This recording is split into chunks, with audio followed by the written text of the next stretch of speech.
Hello guys, welcome to Homi Bhava NEET and UPSC. I am Kundan. I study in class 8. आज हम पढ़ेंगे constitutions के articles के बारे में। आर्टिकल, पार्ट्स एंड सब्जेक्ट के बारे में। कौन सा आर्टिकल किस पार्ट में पढ़ता है और कौन सा आर्टिकल कौन सा सब्जेक्ट किस पार्ट में आता है, आज हम इसके बारे में अध्ययन करेंगे। कौन सा पार्ट्स यानी पार्ट, टोटल पार्ट कितने हैं, यानी कि टोटल पार्ट 22 हैं, 22 पार्ट्स हैं। और आर्टिकल टोटल कितने हो गए हैं, आर्टिकल टोटल 444 आर्टिकल हैं। पर अकॉर्डिंग टू कॉन्स्टिट्यूशन जिस समय बना था यानी कि उसके अकॉर्डिंग 395 आर्टिकल्स पढ़ेंगे हम, उसके अकॉर्डिंग हम स्टडी करेंगे। और 22 पार्ट्स होते हैं और उसके बारे में सब्जेक्ट में पढ़ेंगे। अब पार्ट वन में क्या चीज़ पढ़ेंगे। पार्ट वन में अब इसका सब्जेक्ट क्या चीज़ है। पार्ट वन में union territory, the union and it's territory, union and it's territory.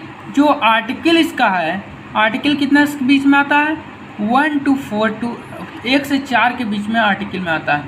यानी part one the union and it's territory, article 1 to 4, यानी कि पार्ट वन की हुआ।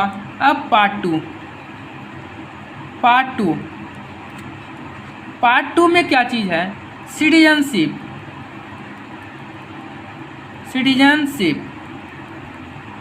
SHIP सिटीजनशिप, ये आर्टिकल 5 से 11 तक चलता है। 5 से 11 के बीच में है सिटीजनशिप, यानी आर्टिकल 5 से 11 हमें क्या चीज़ देता है, तो सिटीजनशिप देता है। आर्टिकल 1 से 4 क्या देता है, the union and it's territory, the union and it's territory. कोई दिक्कत। Part three fundamental rights. Part 3 में क्या चीज़ पढ़ना है, फंडामेंटल राइट्स, मौलिक अधिकार, फंडामेंटल राइट्स, जो कि आर्टिकल 12 से लेके 35 तक है। कोई दिक्कत। अब है part 4, directive principle of state policy.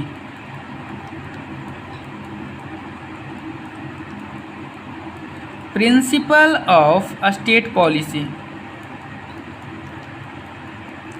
State policy, QLICY, state policy, directive principle of state policy.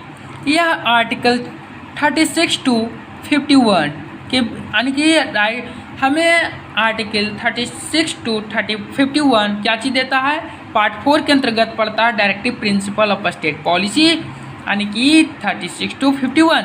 अब पार्ट 4 का सेक्शन 1, यानी पार्ट 4 का सेक्शन सेक्शन ए में पढ़ेंगे फंडामेंटल ड्यूटीज है। फंडामेंटल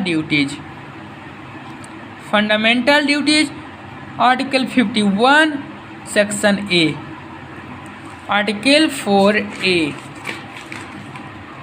यानी पार्ट 4A आर्टिकल उसका हो जाएगा 51 का सेक्शन E, यानी आर्टिकल में। अब इसका पार्ट 4A था।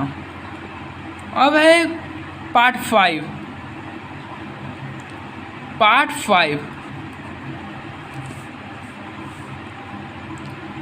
5 में सबसे पहले क्या चीज़ इसमें पढ़ना है, the union state, union government. इसके बारे में, ये सब के बारे में हम डिटेल में स्टडी करेंगे। पहले हम इसके बारे में हम नॉलेज दे रहे हैं कि क्या चीज़ किस चीज़ में पढ़ना है, एक चीज़ बता रहे हैं। यानी कि जो पार्ट 5 में यूनियन गवर्नमेंट है, यूनियन गवर्नमेंट को कितने से बीच है, आर्टिकल 52 to 151 आर्टिकल के यानी कि the Indian government 52 article to 151 article. अब इसमें चैप्टर 1 है, चैप्टर 1 है, तो इसमें क्या चीज़ फर्स्ट में है एग्जीक्यूटिव है, जिसका आर्टिकल है 52 टू 78। चैप्टर 2 में क्या चीज़ है, parliament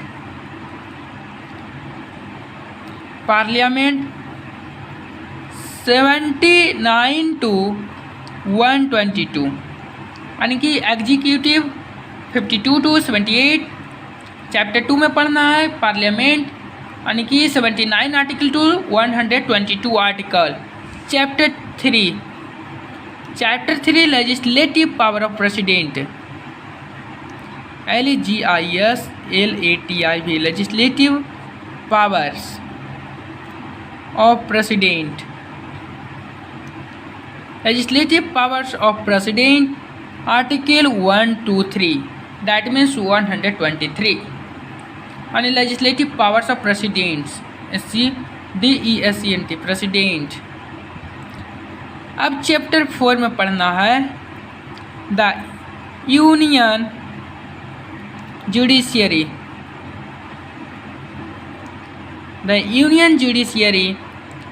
article 124 to article 147।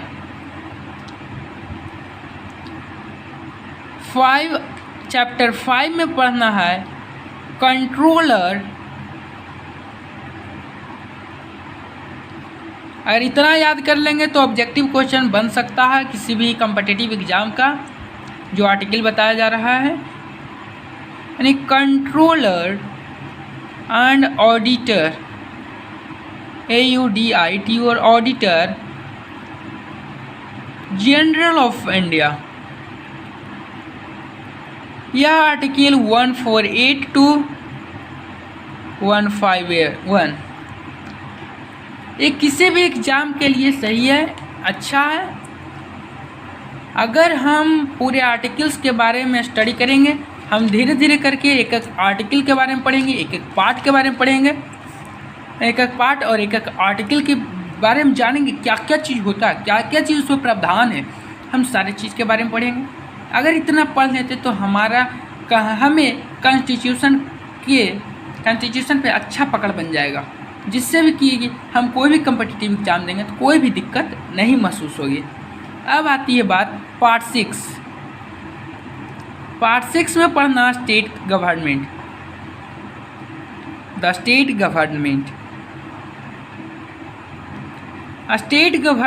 Part 6 में है, यानी कि 152 टू 237 आर्टिकल, 152 टू 237 आर्टिकल। और पार्ट 6 में चैप्टर 1 है, पार्ट 6 का chapter 1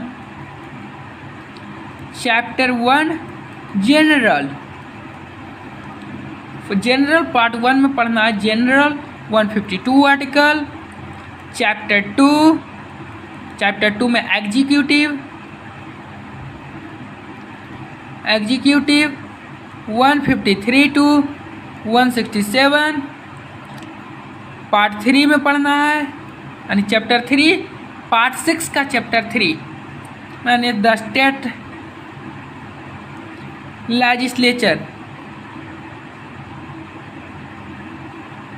the state legislature 168 to 212, 168 to 212 क्या चीज़ पढ़ना है, स्टेट लेजिस्लेचर। अब आप स्क्रीनशॉट लेना चाहते हैं तो आप ले सकते हैं, इसमें कोई भी दिक्कत नहीं होगी। अगर आप इतना नॉलेज रखते हैं तो आपको बहुत ही दिक्कत का सामना नहीं करना पड़ेगा। अब इसमें आती है चैप्टर 4 की हम बात करते हैं। चैप्टर 4 में legislative powers of governor, legislative powers of governor पढ़ेंगे 213 आर्टिकल। और चैप्टर 5 में द हाई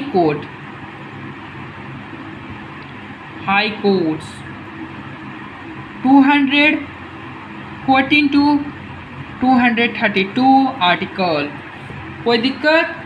अब इसका एक लास्ट पार्ट चैप्टर 6 है।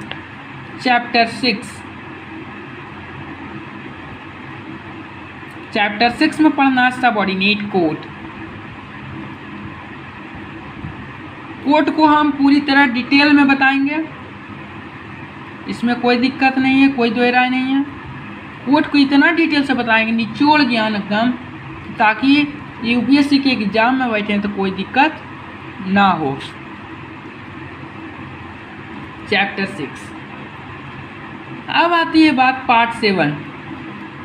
अभी मेरा स्टार्टिंग है, इसी कारण प्रॉब्लम कुछ हो रहा है कि धीरे धीरे सुधर जाएगा एजिटेशन कारण। यानी पार्ट 7। पार्ट 7 में क्या चीज़ है पढ़ेंगे? The state in part B. The state in part B of the first schedule, जो कि क्या हो गया है? डिलीट हो गया, डिलीटेड। यानी पार्ट 7 में the state in part B of the first schedule is deleted, is deleted. और यह कितना आर्टिकल के अंतर्गत आता है?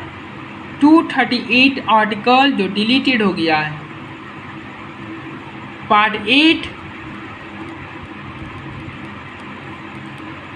8 में द यूनियन टेरेटरीज,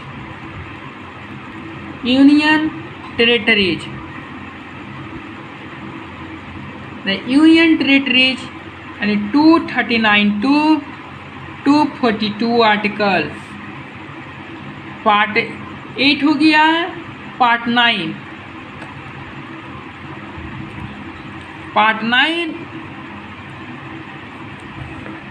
9 में हम स्टडी करेंगे किस चीज़ के बारे में? द पंचायत। पार्ट 9 में पंचायत, CHAYATS, पंचायत के बारे में 243 to 243। अब पार्ट 9 का सेक्शन है, यानी कि पार्ट 9A, द म्यूनिसिपालिटीज पढ़ेंगे। क्या पढ़ेंगे? म्यूनिसिपालिटीज।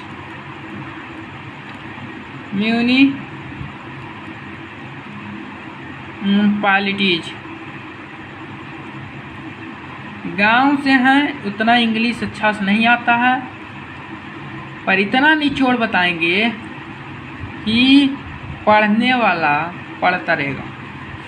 The municipalities 243, P2 to 243 ZG।